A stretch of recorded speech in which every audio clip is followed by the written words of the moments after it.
Salut à tous, vous avez bien lu le titre, nous avons ici une Hobbytech Runner. C'est quoi un Hobbytech Runner? C'est un DB8 SL ou des... pas des B8 ou B8 SL version charbon. Très bonne idée, puisqu'on se dit qu'avec le charbon, pas possible de casser la transmission. C'est ce qu'on a fait sur le BXR1 MT Diesel, qui fonctionne toujours à ce jour. J'ai trouvé ça cool de la part d'Hobbytech de faire ça pour les débutants, parce que tu te retrouves quand même avec une voiture, c'est pas un 1/8, hein. Ce qui est moche, c'est qu'ils te disent que c'est du 1/8, et ça par contre on n'est pas d'accord du tout. Et tonton Andy qui nous a envoyé cette machine m'a laissé aussi des petits haribots avec. Il est bien acidulé, ça va faire terrible pour la langue. Et un petit mot, parce que cet engin est ici parce qu'il est en panne. Incroyable, un Hobbytech en panne. C'est tellement bon, incassable et solide, c'est étrange. Bonjour Manise, comme prévu je t'envoie ma voiture qui a un problème de différentiel. Satellite arrière, il m'a lâché la 4e utilisation. Et donc après nous avons son adresse pour le retour, pas de souci, on va gérer ça pour toi. Alors, j'adore honnêtement la dégaine de cette caisse. Franchement, on peut pas dire qu'ils n'ont pas assuré ce coup-là. On a une super belle carreau qu'on aimerait aussi voir en 1/8. Sérieux. Après, on a toujours aimé les couleurs Hobbytech. On a les pneus à crampons taille basse qui sont géniales dans la pelouse. Franchement, rien à dire sur ces roues. Je les adore. Je les ai montés sur un 1/8, ça tient le coup, il n'y a pas de problème. Tu vois, mon préféré, c'est le vert. Ah bah tiens, la carrosserie a été faite chez BD Design, ça c'est les Italiens. Connect, c'est donc le matériel Hobby rebadgé. Dessiné en France. Dessiné ou gribouillé? Ah ouais, petite manchette au passage. 1/8. Failure, fatal error. Ceci est un 1/10 super long. En fait. Là, le SL, c'est pour super light. Mais en fait, c'est vraiment pas sympa de dire que c'est du 1/8.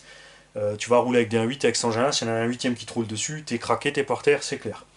4 motrices, brushed en 550, ça c'est cool. Même si, perso, honnêtement, à cette échelle, moi je verrais très bien un 775, donc un moteur de Strax à Summit par exemple, avec une batterie 4S. Là, tu aurais des perfs d'enfer avec un charbon. Tu as toujours une consommation, bien sûr, une grosse conso. Mais bon, après c'est sympa pour le budget. Le gamin peut partir avec, je crois qu'il livre une petite lipo avec, c'est ce qu'on va voir tout à l'heure. RTR, déjà peint, 2,4 GHz, waterproof. Attention toujours, waterproof, c'est pas sous-marin. Et plus vous évitez la flotte, et mieux ça sera quand même à long terme pour votre véhicule. Il n'y a pas de mystère. Surtout si vous ne pouvez pas, après la flotte, l'entretenir comme il faut. En matos, dedans, qui est-ce qu'on a? Attention, alors déjà sur la boîte, regarde, ils te mettent déjà les options brushless, parce qu'il est facile à convertir, il suffit de coller le combo brushless. Ça, bien sûr, ça va mettre certaines personnes dans le doute, ou qui vont faire trop vite pour l'achat. Là, ils voient le carton avec le combo brushless, ils vont pas faire gaffe. Bon, ça c'est pas très grave, hein. Normalement tu contrôles un petit peu avant d'acheter quand même. Mais on sait ce que c'est quand t'es jeune et t'es pressé d'avoir ton truc, t'achètes trop vite et tu te fais avoir. Alors, on a déjà des pièces qui sont démontées. L'aileron, ah ça c'est nul. Ils ont fait l'aileron en Lexan, ça va craquer très vite, c'est dommage. Ça c'est dommage. Vraiment, ça aurait pu être en nylon souple, surtout que Hobbywing font des ailerons qui sont super. Je te le montre, bouge pas. C'est pas qu'ils les font, hein. C'est qu'ils ont le bon petit fournisseur chinois, ils rebadgent les bons matos. Alors on m'a demandé la référence, d'ailleurs, de ce buggy, de cet aileron. Donc, accessoire Hobbytech 501-601. Donc c'est un aileron HTR pour buggy. La forme est sympa et comme je l'ai dit, il est super flex. Ça, je trouve que ça aurait pu être mis dessus. Évidemment, pour des soucis de prix et de poids, c'est sympa ça, enfin, c'est surtout pour le prix. On le trouve actuellement en promotion ce machin à 170 € RTR. Ça, c'est quelque chose qui me plaît. Parce que, point de vue taille, tu passes quand même beaucoup mieux dans le terrain accidenté qu'un 1/10. Et pour que tu aies une petite idée, attends, parce que là je vais pas avoir le temps de te monter les fixations. Voilà. Ça donne ça. Franchement, un super bon look, très étroit à la Techno RC. On a les dimensions d'un buggy 1.8. Il y en a définitivement des triangles de 1/10, à savoir que là, de toute évidence, maintenant que je les ai en main, ce sont les triangles du BXR MT. Hein, tu vois? C'est de là qu'ils viennent. On a des tout petits roulements de 1/10. On a des adaptateurs de 17 par contre, ça c'est sympa parce que du coup tu peux monter toute la gamme de un huitième. Attention par contre au poids, mais pas trop. C'est sûr que là ces roues d'entrée de gamme Obitech sont relativement légères. Je répète, je suis vraiment super satisfait de ces pneus sur des buggy 1.8. J'adore le comportement, c'est en taille basse donc ça arrache vraiment et tu te renverses pas trop dans les virages. Ils sont cool. Attention pas en 6-16. Voilà, tu fais ton petit trou. La carreau, un look d'enfer. Super design, c'est franchement cool. Qualité du Lexan, beauf. Ça, c'est sûr que sur les gros retournements, par contre, attention, c'est léger, ça va craquer. Mais comme dit, l'engin est léger en lui-même, donc ça va aller. Et à l'intérieur, pas de mystère. C'est un OB8, c'est vraiment le DB8 ou le B8.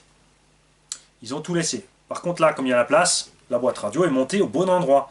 Avec les deux vis. Ils n'ont pas bricolé au milieu. Ils n'ont pas découpé quoi que ce soit. C'est au bon endroit. C'est livré avec une prise Tamiya. Ça, franchement, non. Laissez tomber ces prises. Évidemment, ça va avec le charbon, mais si le petit jeune il veut rouler en brushless, parce que le variateur peut faire du... pas du brushless, le variateur peut faire du lipo. On a la fonction reverse ou le choix entre lipo ou NIMH. Une lipo sur prise Tamiya, les mecs, arrêtez. Ça, c'est pas cool. Pourquoi ils disent que c'est facile de passer en brushless? Puisqu'on a tout l'équipement complet du DB8. Donc tu as juste à monter un combo brushless, tu es parti en brushless sans souci. Passez pas 3S, franchement, soit vous prenez vraiment des petits KV en 3S, et un petit moteur 3650, genre 3000 kV, un Robitronic à 45 €, suffira large là-dedans en 3000 kV et en 3S, avec un pignon pas trop gros d'origine.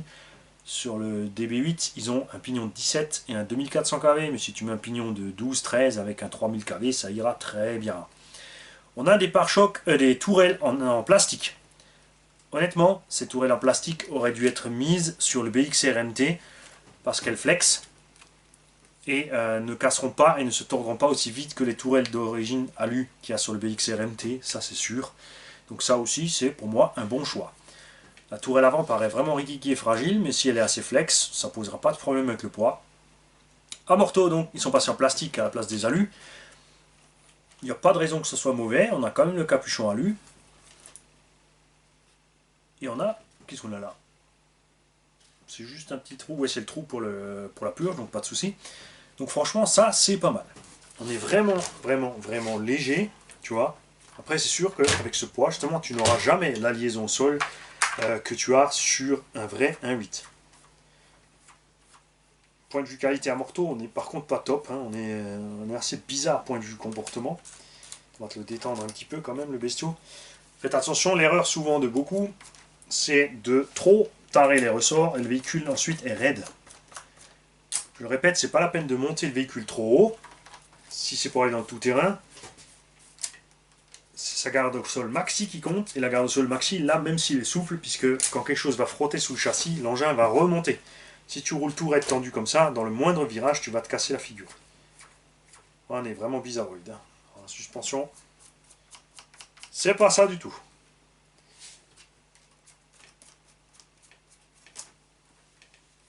Savoir que le pilote là a roulé 4 fois et donc il est full origine. Donc là, tu vois, là niveau hauteur on est déjà beaucoup mieux. Attends, on n'a pas la lipo. On va mettre une petite batterie à bord.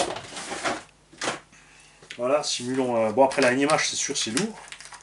J'ai pas fait gaffe maintenant sur le carton si c'est livré avec une NIMH ou une lipo. Oh non, ils ont osé le faire. Ils ont mis une NIMH 7,2 volts, même pas une 8.4. Non, faut arrêter. Après le NIMH, honnêtement, NIMH 8.4 en 3000 mAh pour un gamin c'est top. Tu auras quand même un bon quart d'heure, tu auras une bonne patate et le gamin il peut rouler jusqu'à ce que la voiture s'arrête. Aucun risque, tu n'as rien à surveiller et il ne va rien cramer. Là, ils ont fait l'affront de te livrer une 7,2 volts. C'est ce qu'on met dans une petite Tamiya 1/10. Ça encore, c'est une 1/10 longue, hein, les mecs. Hein. Ça, c'est une indice rallongée déjà.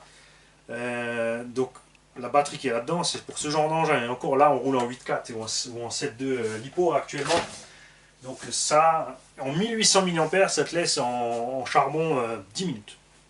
Franchement, le gamin, il va mettre la poignée dans le coin, il va rouler à 30 à l'heure à fond. Ça va aller vite pendant 4-5 minutes quand la batterie est neuve. Ça va chuter rapidement, ensuite il va se traîner pour finir et il va vraiment se faire chier en 10 minutes. J'ai des témoins, j'ai plein de témoins, j'ai plein de gamins qui sont venus ici. On a Power Forever qui est sur la chaîne qui pourra vous garantir que son jump shot en 7.2, c'est la pendaison garantie. Heureusement, on l'a mis au lipo le petit gars et prochaine étape, c'est un petit brushless. Ça va faire mal. Donc, ouais, c'est pas plus lourd, hein. La batterie fait 200-300 grammes, 200 grammes à peu près. Ouais, tu vois, j'ai détendu, on est vraiment raide. Ça sera bien sûr sur le terrain niveau comportement parce qu'elle est raide, mais on est définitivement trop dur. La machine n'a aucune souplesse, elle ne va pas encaisser grand chose. Enfin, ses suspensions seraient ok avec le combo brushless à bord et la Lipo 3S au point de vue du poids. Là, on est trop léger pour cette suspecte. Ça va. On a toujours. Ah non. Et. Ah bah non. Fausse joie, fausse joie. Ils ont montré une barre de Ackermann différente, en plastique ici, à la place de l'alu, avec la rotule devant. On a donc une hauteur différente de la rotule. Donc là, je me suis dit, sur le coup, ils ont travaillé les angles. Vous êtes prêts, les mecs? Hein, quand on me demande pourquoi j'ai un souci avec Obitech, regardez bien. Regarde la roue. Tu vois, là les faces caméra, regarde bien. Regarde. Sans déconner. Regarde bien.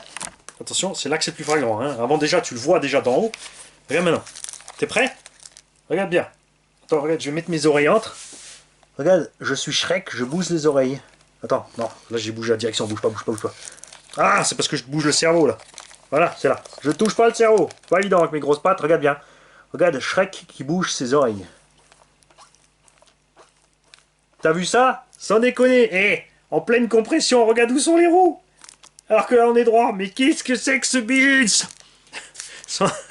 N'importe quoi. À l'arrière, ça va, ça bouge pas. Les fusées, rikiki. Hein, donc dire que c'est un 8ème, tu vois, regarde. Avec un levier pareil, un Exat 17. Ouais, restez. Si vous passez ça en brushless, restez vraiment sur du brushless léger. Et très bien. Donc on a unboxé cette machine qui me plaît esthétiquement, qui a un tarif intéressant pour les jeunes.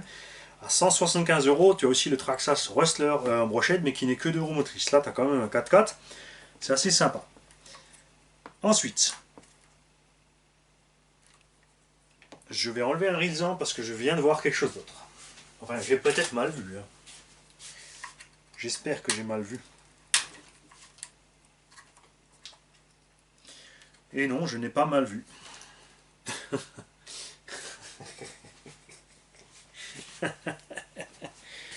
Le moteur est monté de traviole. Sans déconner les mecs, est-ce que vous contrôlez ce que vous laissez sortir de l'usine avant de le filer aux gens? Le moteur est monté de travers. On n'est clairement pas parallèle avec la barre centrale. Et on le voit ici, regarde, le moteur ici est en jonction. Et là, il l'est pas. Tu vois? Il a démonté ici le cache pour voir le pignon. Mais le moteur n'a pas été bougé. On n'a aucune trace sur les vis ni rien. Le moteur n'est pas droit dans la machine. Il est monté de travers parce qu'il est trop gros avec la petite cage dessus. D'ailleurs, même la cage a été rapetissée en taille déjà une fois au moins, pour pas les frotter. Et donc déjà, là on est de travers.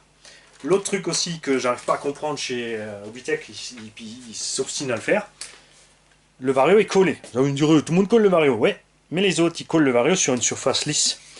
Eux, ils ont collé le Vario sur des rainures. Regarde. Là, tu les vois pas, tu les vois là, regarde. Tu vois les rainures là? Tous les DB8SL que j'ai eu en main, et j'en ai eu une dizaine, hein, après une super vidéo où ça racontait que le DB8SL était incassable. J'ai eu une dizaine de DB8SL en main, tous avec des pignons qui s'étaient dévissés, des satellites éclatés, et d'autres problèmes. Et tous avaient le Vario décollé, parce que regarde, il est fixé dans les rainures, il tient absolument sur rien. Comme il y a les rainures, et ben, le sable peut passer en dessous, et ça ne tient pas, regarde. Tu vois, tu es juste sur les bandes là. Celui-là, forcément, est léger. Le Vario brushless, lui, il se balade. Là, l'abonné a fait que 4 packs.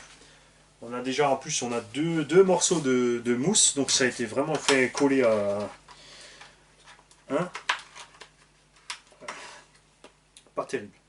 Cerveau, pignon métal. Attention, 7 kg. Devrait suffire large pour la construction qui est très légère. La bonne idée de mettre des pignons métal, là, il surplombe Traxxas. Là, chapeau. Ça, c'est cool. Comme quoi, il peut y avoir du mieux. Alors j'ai vraiment du mal à comprendre qu'avec cette barre de Ackerman différente, ils n'ont pas fait le nécessaire pour que ça fonctionne.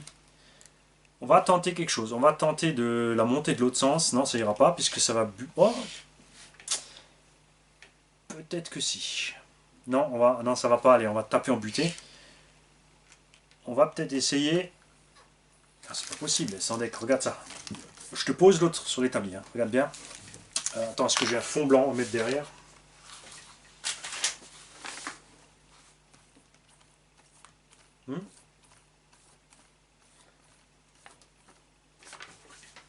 Je n'ajouterai rien à ceci. On va ouvrir ensemble maintenant ce qui se passe là derrière.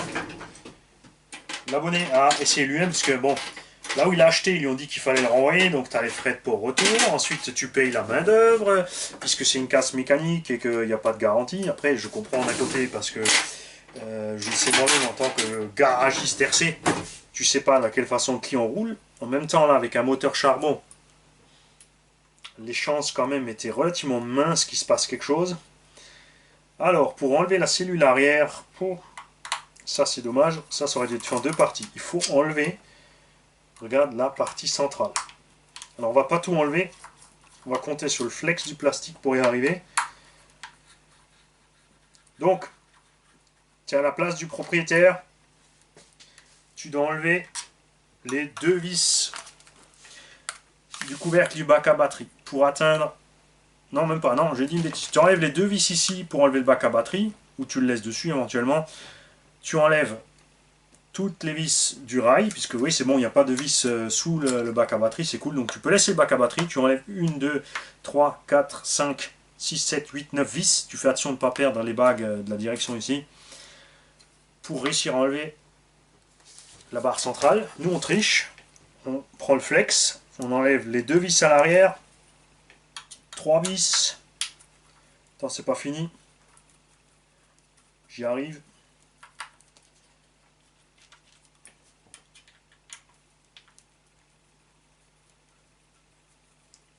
Et 4 vis.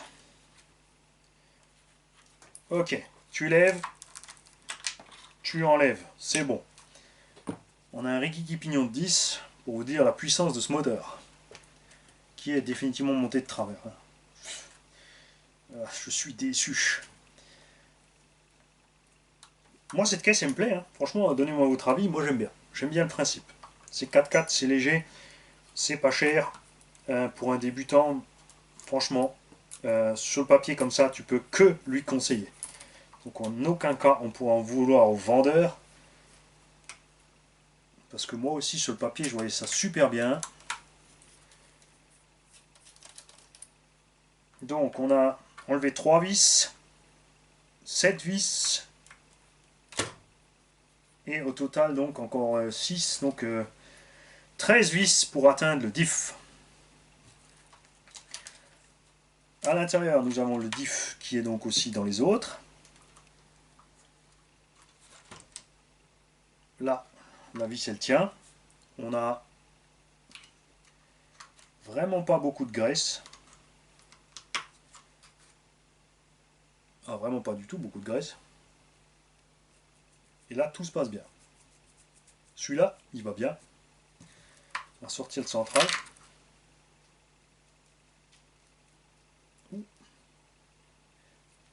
Et le problème vient du central.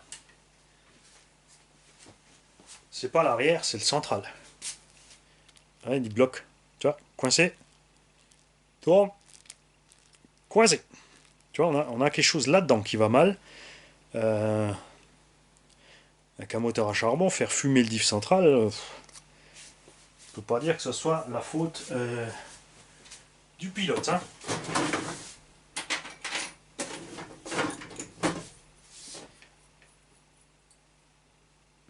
Ça c'est quelque chose aussi en modélisme qui doit changer. T'imagines, t'achètes une voiture à l'échelle 1, n'importe quelle marque, tu roules une semaine, tu casses la boîte. Il y a un expert qui va venir voir ce qui se passe avec ta boîte quand même, éventuellement. Hein. Mais ils vont te la changer en garantie. Tu vois, même s'ils arrivent à définir que tu as fait 5e première, ce qui est très dur à prouver, ça va être délicat à prouver. Donc même s'ils arrivent à le prouver, ils vont te la passer en garantie pour pas que tu ailles ailleurs, pour que tu restes chez eux. Ils savent très bien que tu vas leur rendre le véhicule sinon. Et c'est sûr, après, si ça t'arrive une deuxième fois, là, t'es marron. Donc ça, c'est le genre de choses, tu vois, en modélisme, on te dit non, c'est le pilote qui a merdé. Fin de l'histoire. Alors, il y a vraiment très très peu de graisse à l'intérieur. Les axes vont durs dans le boîtier, donc ils n'ont pas bougé. Les petits satellites ont l'air d'aller bien. On a des traces, mais rien de vraiment concluant. Ensuite, nous avons la partie délicate. On a un circlips au fond pour tenir le satellite dedans. Ça, c'est chiant. Surtout pour remettre. Ah.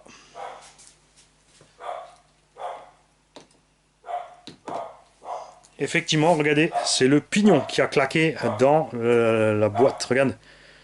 C'est les planétaires qui ont craqué dans les diffs. On va donc voir éventuellement que le vendeur ou Obitech, s'il veut bien faire un geste à ce niveau-là, on ne peut pas dire que c'est la faute du pilote avec un moteur charbon. Salut les mecs, bonne journée et on se tient au jus.